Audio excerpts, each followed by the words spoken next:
Hello, and welcome to the November Economic and Market Update from Commonwealth Financial Network. My name is Brad McMillan. I'm Commonwealth's Chief Investment Officer. October got the markets back on track. After a difficult September, we saw a significant bounce across the board.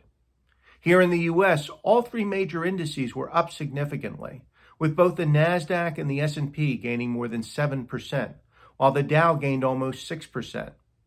Developed markets showed a smaller but still respectable gain at almost 2.5%, and emerging markets also eked out a gain of 1%.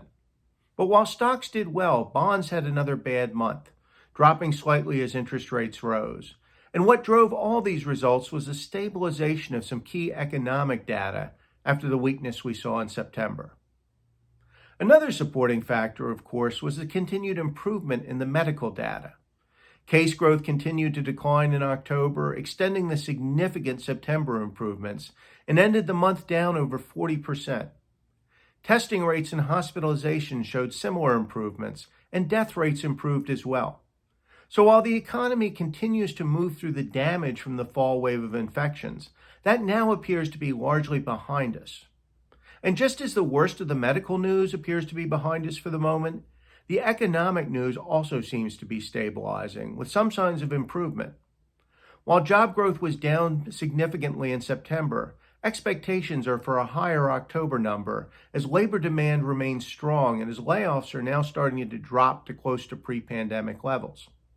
Consumer confidence stabilized last month, suggesting most of the damage from the Delta wave and from the expiration of supportive federal programs may be passing. Similarly, while rising inflation and policy risks remain a concern, there are signs those dangers may have peaked as well. So while both medical and economic risks remain, they now appear to be trending down rather than up. And given all of that, the recovery looks likely to continue through the end of the year, and it may even accelerate again. While infection growth is still high, if improvements continue, we should be back to midsummer levels by the end of the year. While there's been some economic damage, that's been improving with the medical news. And while confidence and growth have pulled back a bit, they're also starting to recover. On the economic side, there's still substantial momentum. And on the medical side, the ongoing improvement should alleviate much of the pressure on the economy. The key question going forward is whether the economy has enough momentum to keep going until we bring the virus fully under control again. So far, the answer is yes. The country remains open, job and spending growth are picking up again, and the worst of the medical news appears to be behind us. Risks are lower than they were a month ago, and they look likely to keep getting better. Now, that's not to say we're out of the woods.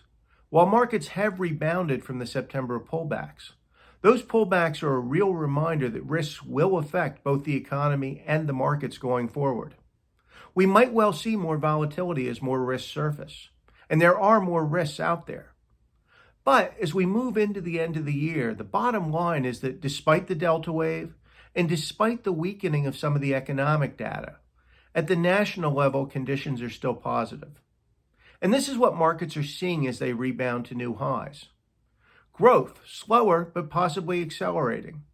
Real medical risks, but risks that are being contained. So while we do need to be cautious, as of right now, it looks like things should keep getting better through the end of the year. That's it for this update. Thanks for watching. Join me in December for the next one, but until then, be sure to check my daily blog, The Independent Market Observer, for more timely comments. Stay safe, stay sane, and stay healthy. We are getting through this together.